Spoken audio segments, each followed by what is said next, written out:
오늘도 하나님의 크고 놀라운 은혜와 사랑이 우리 가운데 충만하게 임하기를 바랍니다. 오늘 함께 나눌 말씀의 제목은 오순절 성령 강림 사건입니다. 한번 따라서 합시다. 오순절 성령 강림 사건. 오순절 성령 강림 사건. 예.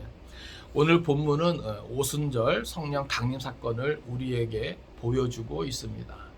우리가 지난 부활 주일 통해서 어떻게 보면 부활하신 예수님께서 무서워하고 두려워 떨고 있고 또 문을 닫고 있는 그런 제자들을 찾아가셔서 그 부활의 어떤 그런 확증을 해주셨습니다. 그리고 그들에게 어떻게 보면 사명의 어떤 긴박성 또 어떻게 보면 능력의 비밀에 대해서 말씀해 주신 것이죠. 그리고 당부하기를 하늘로부터 위로부터 그 능력을 덧입기까지 예루살렘을 떠나지 말고 기다리라 그랬습니다. 또 사도행전 1장에서도 또 예수님께서는 오직 성령이 너에게 임하시며 너희가 권능을 받고 예루살렘과 온 유대와 사마리아와 땅끝까지 이르러 내 증인이 되리라 말씀해 주신 것이죠. 이제 오늘 본문은요, 드디어 그렇게 예수님께서 약속하고 또 말씀해 주신 그 내용이 이루어지는 그러한 현장이 나옵니다. 그래서 오늘 본문에서는 그렇게 말씀하신 대로 오순절 성령 강림의 사건이 그대로 나타나고 있는 것이죠. 오순절은요, 6월절 후 첫 안식일 다음 날부터 50일째가 되는 날입니다. 이때는 이스라엘이 가나안 땅에서 처음 열매를 거둬들인 것을 기념하는 감사절기가 되는데, 이때 이 오순절은 이스라엘 백성에게 가나안 땅에서의 새로운 삶을 의미하기도 하는 것이죠.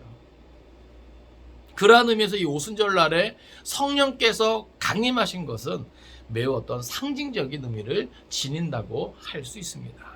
즉 오순절 성령 강림 사건은 성도들이 예수 그리스도 안에서 성령을 통해 새로운 삶을 시작하게 될 것을 시사해 주는 것이다 라고 하는 것이죠. 그러니까 어떻게 보면요, 이 성령 강림 사건은요, 상당히 어떤 역사적인 사건이고 획기적인 사건이에요. 우리가 잘 알다시피 삼위일체 하나님은 언제나 항상 함께 하셨죠. 그러나 우리가 성경의 어떤 그런 역사를 우리가 구분할 때 시대 구분을 하잖아요. 성부 하나님 시대, 창조부터 성자 하나님 예수 그리스도가 이 땅에 오시기까지를 성자 하나님 시대라고 합니다. 또 성자 하나님 시대는 예수 그리스도 땅에 오셔서 공생애를 시작하면서부터 뭐예요? 부활 승천하시기까지를 성자 하나님 시대. 그리고 이 성령 강림 사건으로 시작해가지고 예수님이 다시 오시는 그날까지를 우리는 성령 하나님 시대. 그러니까 어떻게 보면 우리는요, 시대 구분에 있어서 성령 하나님 시대에 살고 있다 해도 과언이 아닌 것이죠. 그러니까 이전에도 성령님은 창조 사역에도 또 예수님의 모든 공생의 어떤 사역 가운데서도 함께 해주셨죠.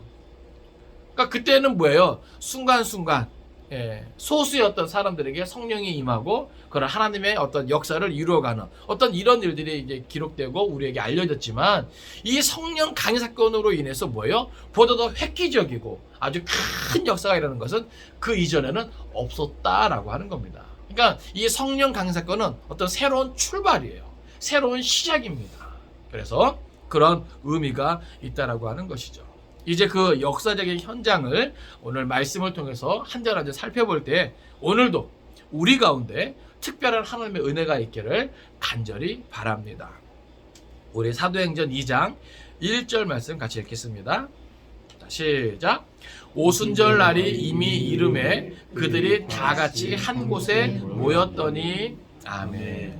자, 여기 보면 오순절 날이 이미 이름에, 이 말은 이제 저들은 6월절부터 이제 이 오순절까지 아주 긴 시간 동안 약 이제 50일이 가까이 되는 것이죠. 그 시간 동안 뭐예요? 축제가 계속 이어지는데, 여기 날이 이름에, 이것은 이제 그 오순절부터, 그러니까 그 6월절부터 시작해서 오순절 그 모든 것이 뭐예요? 이제는 끝마쳐지는 그 시기를 이야기하는 겁니다. 근데 이때까지 뭐예요? 지금 여기 보니까 그들이 다 같이 한 곳에 모였더니, 여러분, 지금 이들은 왜 이렇게 한 곳에 모여 있는 것입니까? 왜 모여 있는 거예요? 예수님께서 당부하셨잖아요. 그렇죠? 자, 예수님이 십자가에서 죽으시고 성경대로 3일 만에 다시 살아나셨습니다. 그렇게 부활하신 주님은 제자들을 찾아가셨고 부활의 어떤 확증을 증거로 보여주셨어요. 그리고 저들에게 뭐예요? 사명을 맡기십니다. 대사명을 맡기셔요. 그리고 성천하기 전에 뭐라 그러십니까? 성령이 오기까지 예루살렘을 떠나지 말고 기다리라 말씀하신 것이죠. 그러니까 그 말씀을 뭐예요? 지금 이 제자들은 뭐예요? 믿고 그대로 뭐하고 있는 겁니까? 순종하는 거예요. 그래서 우리가 읽질 않았지만 이 사도행전 1장에 보면 뭐예요? 저들이 한 곳에 모여 이전 성경은 전혀 기도에 힘쓰니라. 아주 전심전력해서 기도에 힘쓴다. 무엇을 위해서요? 약속하신 성령을 덧입기 위해서, 그 능력을 힘입기 위해서 기도에 힘쓰고 있는 모습을 보게 되는 것입니다. 그래서 여기 이렇게 오순절 날이 이미 이름에 그 모든 축제가 끝마쳐질 때, 끝물일 때 그들이 다 같이 한 곳에 모였는데 바로 약속하신 그 성령을 기다리면서 이렇게 모였다라고 하는 겁니다. 그러니까 이것은 뭐예요? 저들이 주님의 말씀에 끝까지 순종하고 있는 모습이에요. 자, 2절, 3절입니다. 자, 시작. 호련히 하늘로부터 급하고 강한 바람 같은 소리가 있어 그들이 앉은 온 집에 가득하며 마치 불의 혀처럼 갈라지는 것들이 그들에게 보여 각 사람 위에 하나씩 임하여 있더니. 아멘. 보세요.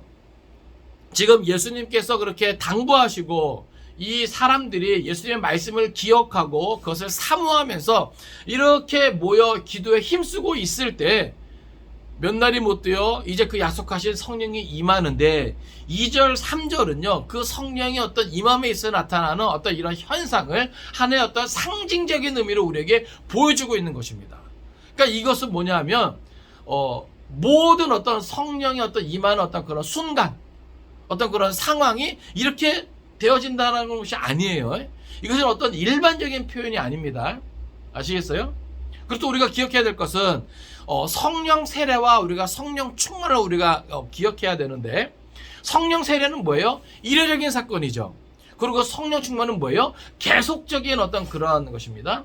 그래서 이 성령 세례와 성령 충만이 이 오순절날 이 성령 강림 사건 때는 뭐예요?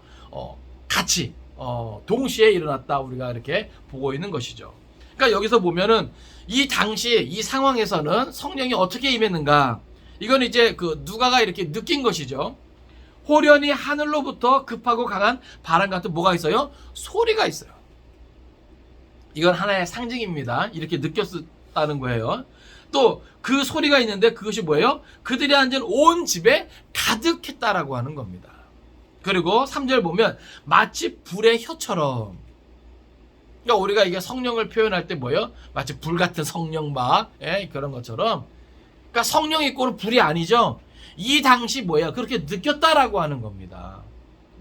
그러니까 모든 사람이 모든 상황에서 성령 받을 때 이것을 동일하게 느껴야 되는 건 아니에요. 그러니까 우리가 성경을 이해할 때 이것은 하나의 상징적으로 이 당시 누가가 이것을 표현함에 있어서 이렇게 표현한 것이지, 이것을 일반화시키면 안 됩니다. 여기서 중요한 것은 뭐냐면 이제 그 다음에 이제 4절이거든요. 그래서 여기 우리가 4절 같이 읽겠습니다. 자, 시작. 그들이 다 성령의 충만함을 받고 성령이 말하게 하심을 따라 다른 언어들로 말하기를 시작하니라. 아멘. 사실 오늘 본문에서 제일 중요한 표현이 있다면 그건 뭐겠습니까? 여기 4장, 그 4절 앞부분에 나와 있는 내용이에요. 그들이 다 무엇을 받고? 성령의 충만함을 받고. 이게 중요한 거예요. 자, 예수님은 약속하셨죠? 그리고 제자들은 순종했습니다. 그럴 때 그들에게 나타난 현상은 뭐냐면 그들이 다, 여기서 다라고 하는 표현은요, 그 자리에 있는 모든 사람, 한 사람도 빠짐없이, 예외 없이 다 성령의 충만함을 받았다라고 하는 거예요. 이게 왜 중요하냐면요, 여러분, 사도행전은 우리가 성령행전이라고 말합니다. 그만큼 이 성령이 오순절 성령이 오시기 전과 후로 어떻게 보면 기독교 역사는 나뉘어진다고 해도 과언이 아니에요. 여러분, 성령 강림 사건 이전에도 제자들이죠? 그렇죠? 예수님과 제자들의 관계는 뭐예요? 변함이 없어요. 근데 차이가 있다면 어떤 차이가 있겠습니까? 성령 강림 사건 이전에는 저들이 예수님이 어떤 그런 모든 말씀에 뭐예요? 동의는 해요. 지식적으로 알고 동의는 해요. 그러나 여러분, 우리가 잘 알다시피 예수님이 십자가에 달려 죽기까지 저들은 그 의미를 진정 깨달았습니까? 그리고 저들의 삶이 예수님의 삶과 일치되었습니까? 그러지 않았죠. 저들은 예수님의 제자였고 예수님과 어떤 그런 가까운 관계, 좋은 관계, 그리고 예수님의 그 모든 말씀에 동의하고 예수님의 가르침을 받았습니다. 그럼에도 불구하고 저들은 뭐예요? 뼛속 깊이, 마음속 깊이, 마음의 중심으로 예수님이 하시는 그 말씀을 이해하지 못했고, 예수님이 가시는 그 모든 길을 이해하지 못했고, 예수님이 하시고자 하는 그 모든 일을 이해하지 못했어요. 그렇기 때문에 저들은 비록 예수님과 스승과 제자였던 관계에 있었지만 예수님의 삶과 제자들의 삶은 좀 다른 것이었죠. 이것이 뭐예요? 오순절 성령 강림 사건 이전에 그런 모습이었단 말이죠. 그런데 오순절 성령 강림 사건 이후의 삶은 어떻습니까? 저들이 이제는 예수님의 말씀을 어떻게 됐습니까? 이해하게 된 거예요. 예수님의 십자가의 그 죽으심과 부활을 이해하게 된 거예요. 그리고 예수님께서 오셔서 하셨던 그 일들을 이해하게 된 거예요. 예수님이 무엇을 원하셨는지 이해하게 된 거예요. 그리고 자기들에게 무엇을 원하는지 또 이해하게 되는 거예요. 그래서 그들은 이제는 뭐예요? 그 제자들의 삶이 누구의 삶처럼 돼요? 예수님의 삶처럼 되는 것입니다. 할렐루야. 여러분, 이게 중요한 거예요. 이게 중요한 거예요. 이거를 오늘 우리의 삶 가운데 적용하면 똑같습니다. 오늘 우리도 성령 받기 이전에는 예수를 주로 고백은 하지만, 지적인 동의는 있지만, 성경을 읽으면서 아멘, 아멘은 하지만 내 삶이 예수님의 삶과 일치되지 않아요. 여전히 거리가 있고, 그죠? 지적인 동의는 있지만 내 모든 열정과 내 모든 삶의 방향이 예수님께서 걸어가신 그 길, 예수님께서 기대하시는 그 길이 아닐 수 있었단 말이죠. 뭐 하기 전에는요? 성령 받기 전에는, 성령으로 충만하기 전에는. 그럼 오늘 우리도 뭐 하면? 성령 받으면 뭐 할 수 있다는 거예요? 달라질 수 있다라고 하는 거예요.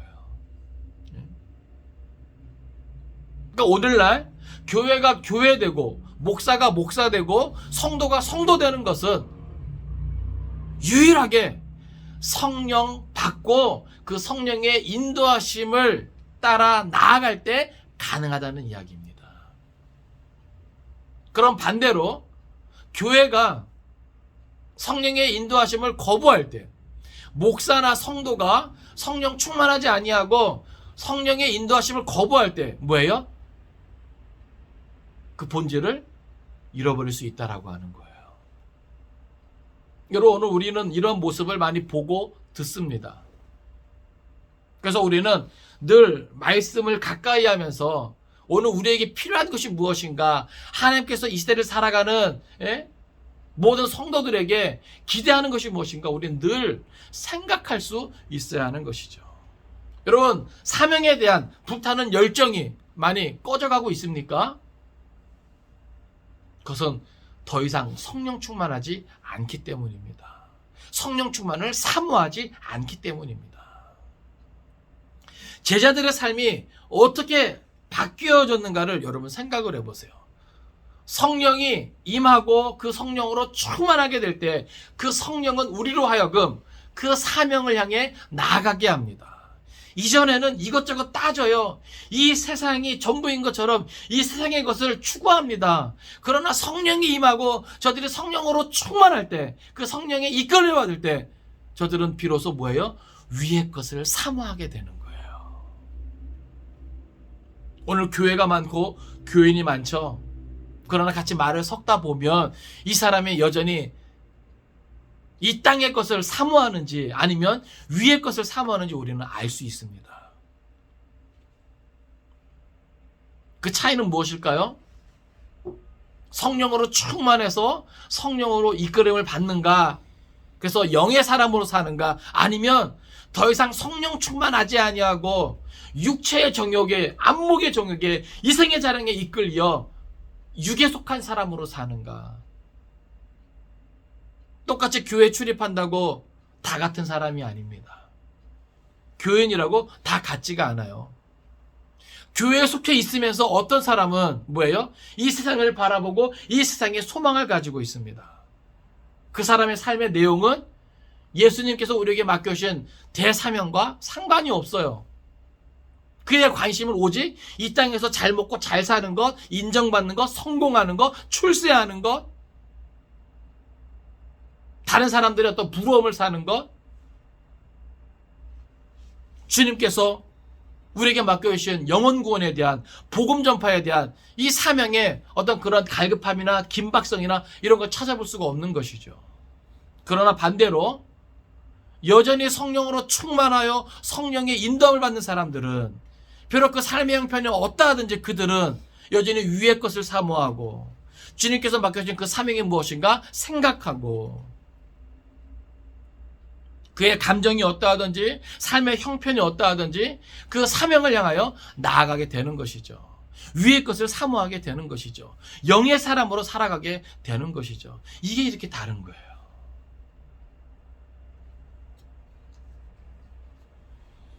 오늘 우리는 이 성령 강림 사건이 얼마나 중요한가, 그리고 이 사건을 통해서 우리에게 되어진 일들이 무엇인가, 우리는 다시 한번 깊이 좀 들여다 보아야 하는 것입니다. 여러분, 하나님은 예수 그리스도를 통해서 이 세상을 구원하기를 원하세요. 그래서 우리가 뭐예요? 예수 잘 믿는다고 할 때 제가 늘 강조하는 거 있잖아요. 5가지. 여러분 기억나십니까? 동정녀 탄생을 믿어야 합니다. 대속의 죽음을 믿어야 합니다. 또 부활을 믿어야 합니다. 그리고 승천을 믿어야 합니다. 제가 이 승천을 이야기할 때 강조했던 것이 있어요. 그것은 무엇입니까? 승천과 더불어 바로 오늘 오순절 성령 강림 사건이에요. 그리고 재림을 믿어야 한다 말씀드렸습니다.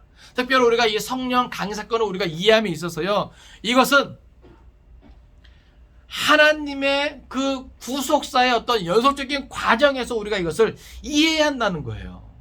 그러니까 이것은 뭐예요? 하나님께서 그 구속사를 완성하기까지, 구속사를 완전히 성취하기까지 뭐예요? 필연적인 사건이다 이 말입니다. 왜요? 예수님께서 동정녀 탄생, 대속의 죽음, 부활을 통해서 뭐예요? 그 복음을 뭐예요? 완성하셨죠. 성취하셨죠.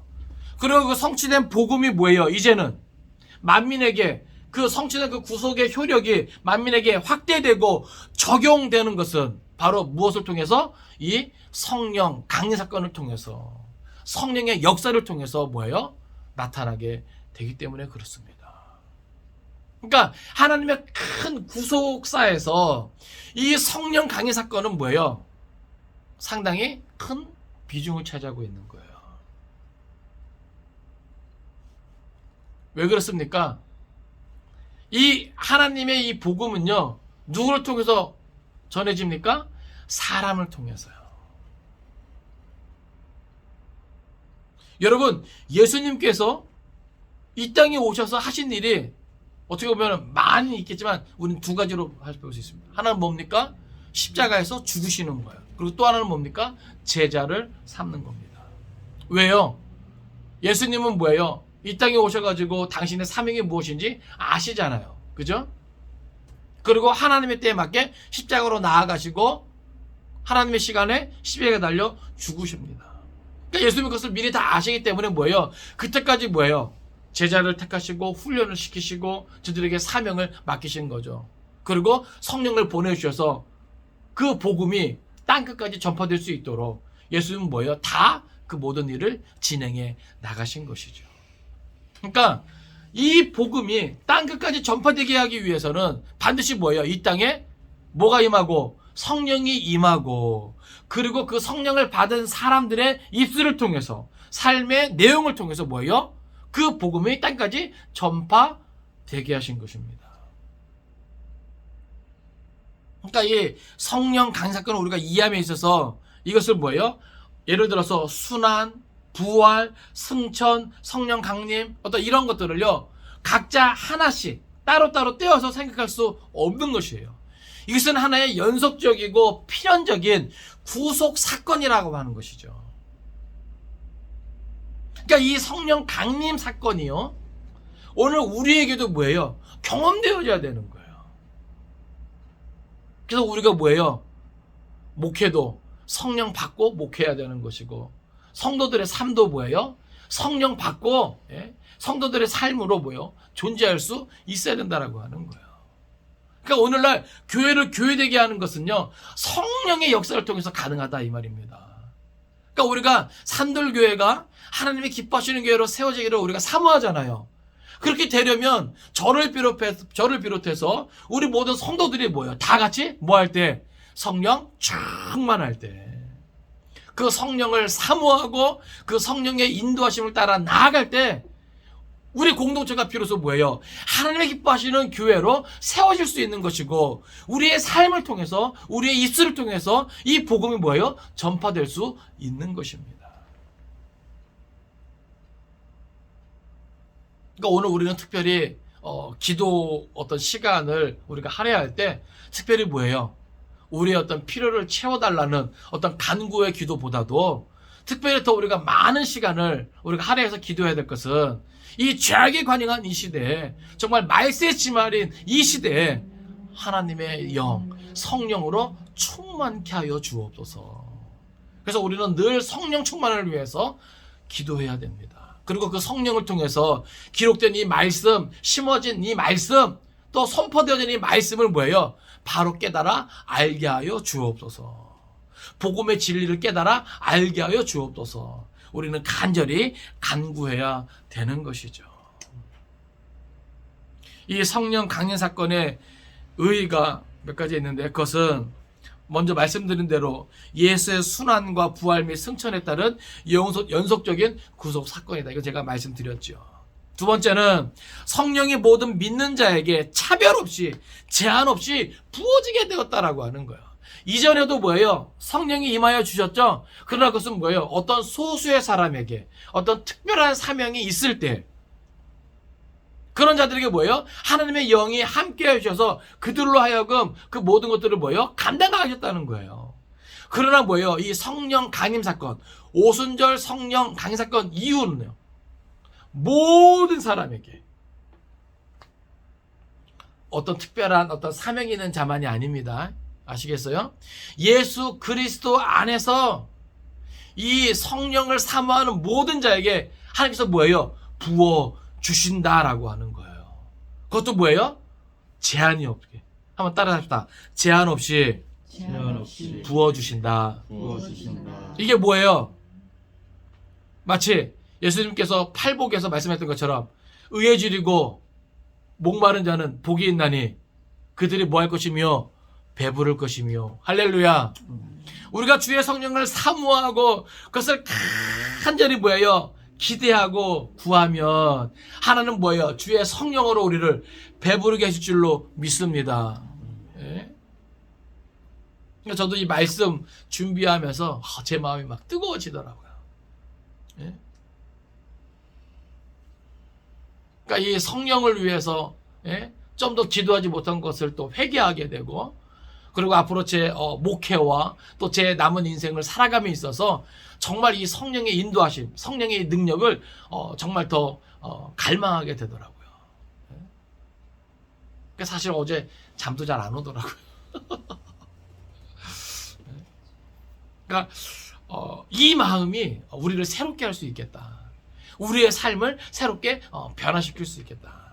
2000년 전 성령 받기 이전의 제자들의 모습과 성령 받은 제자들의 모습이 완전히 달랐던 것처럼 오늘 우리의 모습이 또 달라질 수 있겠다. 할렐루야. 여러분, 우리가 이 성령을 의지합시다. 이 성령을 갈망합시다. 이 성령의 인도심을 따라 온전히 나아갑시다. 예? 모든 믿는 자에게 차별 없이, 남녀노소 할 것 없이, 예? 어른아이 할 것 없이, 많이 배우고 못 배우고 할 것 없이, 많이 가진 자나 못 가진 자나 할 것 없이, 성령은 사모하는 자에게 부어주십니다. 예? 순종하는 자에게 부어주십니다.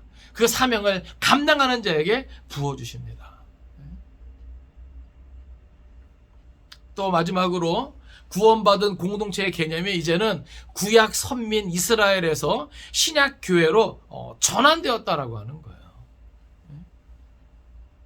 이 성령 강림 사건으로 말미암아. 그러니까 구약에서는요 뭐예요? 선민 이스라엘만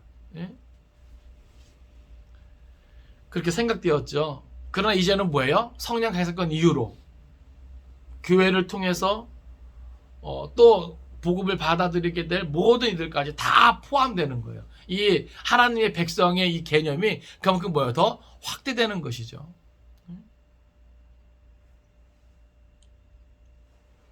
그러니까 오늘 우리가 성령 받고 또 그 성령의 은혜로 살아가는 것이 얼마나 중요한 것인가. 성령이 우리에게 임하면요 오늘 우리 안에 놀라운 역사가 나타납니다. 우리 한번 성경 한번 찾아볼까요? 갈라디아서 5장 22절. 갈라디아서 5장 22절 23절 같이 읽겠습니다. 자, 시작. 오직 성령의 열매는 사랑과 희락과 화평과 오래 참음과 자비와 양성과 충성과 온유와 절제니 이 같은 것을 금지할 법이 없느니라. 아멘. 여러분, 이것은 우리가 성령 받고 또 우리 안에 맺어지게 되는 열매입니다. 그러니까 성령은요, 성령의 열매를 맺게 하는 것이죠. 그러니까 우리는 그 열매를 통해서 뭐예요? 그가 성령의 사람인지 위의 것을 사모하는 영의 사람인지를 우리가 알게 되는 거예요. 여러분이 이 성령의 이 9가지 열매를 여러분들 마음판에 새길 수 있기를 바랍니다. 사랑과 희락과 화평과 오래 참음과 자비와 양성과 충성과 온유와 절제. 이 9가지 열매. 이것은 뭐예요? 나를 새롭게 변화시키는 거예요. 그러니까 우리의 됨됨이가, 우리의 신앙 인격이 완전히 달라지는 것이죠. 전에는 그냥 예수를 먼발치해서 따라갔다면, 그렇죠? 그리고 여차하면 뭐예요? 이 세상에 발을 한 발짝 걸쳐놓고 멀리서 그냥 내 방법대로 예수님을 따라갔다면 이 성령의 열매를 맺으면서 성령의 인도하심을 받아 성령 충만한 삶 가운데 나아가는 자는요, 이제는 뭐예요? 세상에 한 발 걸쳐놓은 그것마저도 뭐예요? 이제는 주님께로 온전히 올인하게 되는 거예요. 다시 말해서 성령 받기 이전에는 예수의 삶과 제자의 삶이 일치되지 않았단 말이죠. 그죠? 그러나 성령 받으면, 성령 충만하면 이제는 뭐예요? 예수의 삶과 제자의 삶이 일치가 되는 거예요. 그때 비로소 뭐가 나오게 됩니까? 우리 갈라디아서 2장 20절을 한번 같이 읽어볼까요? 갈라디아서 2장 20절. 성령의 사람에게는 이런 고백이 되어지는 거예요. 갈라디아서 2장 20절입니다. 자, 시작. 내가 그리스도와 함께 십자가에 못 박혔나니 그런즉 이제는 내가 사는 것이 아니요 오직 내 안에 그리스도께서 사시는 것이다. 육체 가운데 사는 것은 나를 사랑하사 나를 위하여 자기 자신을 버리신 하나님의 아들을 믿음 안에서 사는 것이라. 아멘. 아멘. 그러니까 성령을 받고 성령으로 충만하고 그 성령의 인도하심을 따라 나아갈 준비가 되어 있는 사람에게는 언제나 이 고백이 있는 거예요. 내가 그리스도와 함께 십자가에 못 박혔나니. 그러니까 이 사람들이 뭐예요? 그리스도와 함께 십자가에 못 박혔다. 이것은 뭐예요? 내 모든 육체의 정욕, 안목의 정욕, 이생의 자랑을, 그쵸? 내가 하고 싶다라고 하는 그 모든 육신의 생각이 뭐예요? 예수님과 함께 뭐예요? 십자가에 못 박혔다라고. 그런 나는 뭐예요? 죽었다라고 고백하는 겁니다. 그리고 이제 내가 다시 사는데 이제는 내가 사는 게 아니라 뭐예요? 내 안에는 그 예수가 사는 것이라. 여러분, 이게 그리스도인 아닙니까? 이게 제자 아닙니까? 이게 성도 아닙니까? 이게 사명을 감당하고자 하는 사람이 아닙니까? 내 안에 있는 예수로 살아야 우리는 사명 감당의 자리에 있게 되는 거예요. 예수가 아닌 나로 살게 되면 우리는 뭐예요? 어느샌가 그 사명 감당하는 순종의 자리, 충성의 자리, 헌신의 자리, 희생의 자리, 고난의 자리가 아니라 뭐예요? 내가 성공하고, 예? 출세하고, 내가 영광받고, 내가 높임을 받는, 예? 이렇게 바뀌어져 있는 것이죠. 그러나 성령 충만하고 성령으로 인도하심 받는 사람은 이런 고백이 되는 거예요. 오직 내 안에 그리스도께서 사시는 것이라. 사랑하는 성도 여러분, 여러분의 고백은 어떻습니까? 여러분의 현재 상태는 어떻습니까? 주님의 삶과 여러분의 삶이 일치가 됩니까?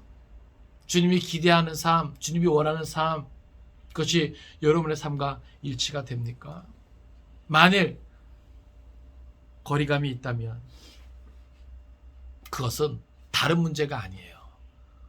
내 안에 성령으로 충만하지 못하기 때문입니다.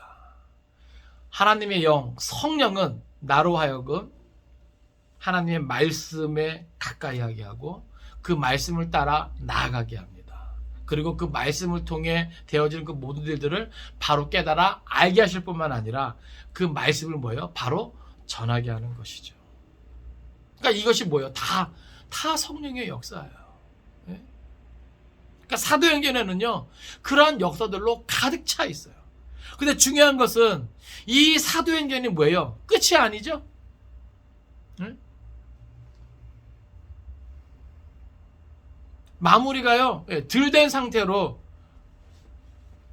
미완결로 이게 뭐예요? 이 사도행전이 기록되고 있단 말이죠.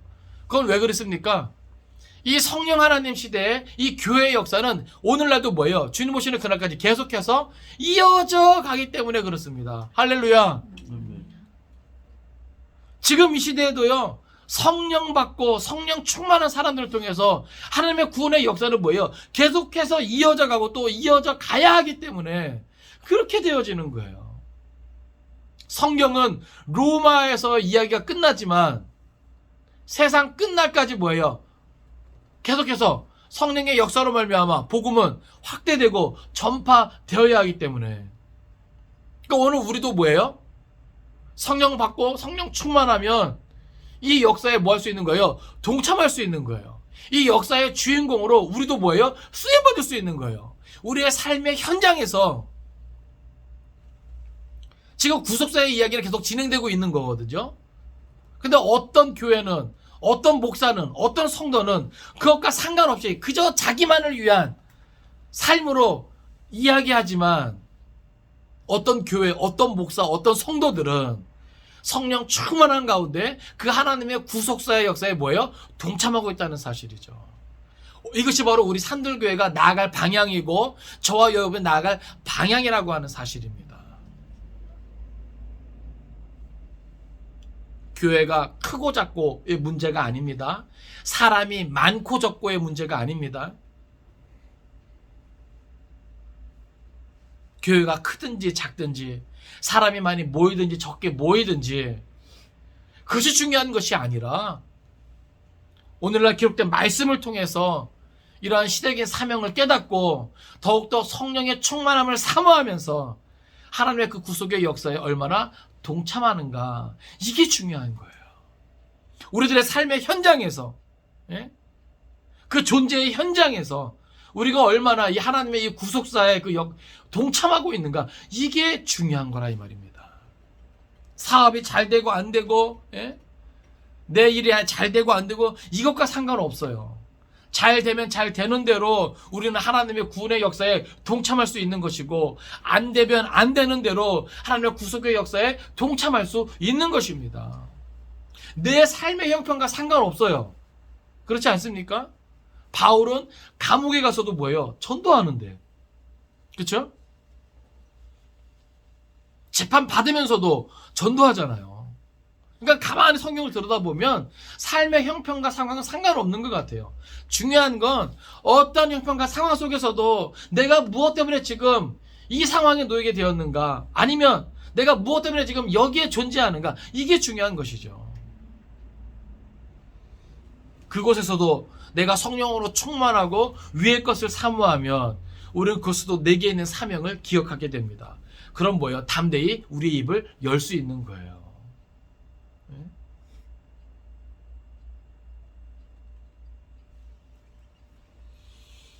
오늘 우리는 본문을 통해서 주님의 약속은 신실하시며 또 반드시 성취됨을 우리가 기억할 수 있기를 원합니다. 그러니까 하나님의 말씀은요, 그대로 되어지는 거예요. 어떻게 보면 하나님의 일하시면 좀 우리 눈에는 더디 보일 수 있습니다. 그렇죠? 그러나 중요한 것은 하나님은요, 그럼에도 불구하고 하나님의 어떤 궁극적인 어떤 목적을 위해서 뭐예요? 천천히 나아가고 계신다는 사실을 우리가 기억할 수 있기를 원합니다. 그러니까 하나님은요, 성령의 어떤 충만함을 통해서 우리가 그런 것들을 깨달아 알기를 바라고, 그러한 역사에 우리도 뭐예요? 동참하기를 원하시는 거예요. 질문합니다. 여러분, 동참하시겠습니까? 하나님의 역사에 동참하시겠습니까? 하나님께서 허락하신 여러분의 삶의 자리에서 동참하시겠습니까? 저는 우리 교회 대표로 우리 산들교회는 동참하기 원합니다. 할렐루야. 이것이 교회의 존재 이유예요. 성도의 존재 이유예요. 어렵고 힘들지만 우리가 이 존재의 이유를, 내가 사는 이유를 우리가 잊지 맙시다. 오순절 성령 강림 사건을 기억하면서 이 성령 강림의 이유와 목적은 다른 거 아닙니다. 예수 십자가와 부활의 복음을 더욱 깨달아 알게 하시는 거예요. 그리고 그 복음을 널리 전하게 하는 데 있습니다. 성령 하나님 시대에 사는 우리가 성령 충만한 은혜를 통해서 이 복음의 진리를 더 깊이 깨달아 알고 또 전파하는 데 최선을 다할 수 있는 저 여러분 될 수 있기를 주님의 이름으로 축원을 드립니다. 아멘. 기도하겠습니다.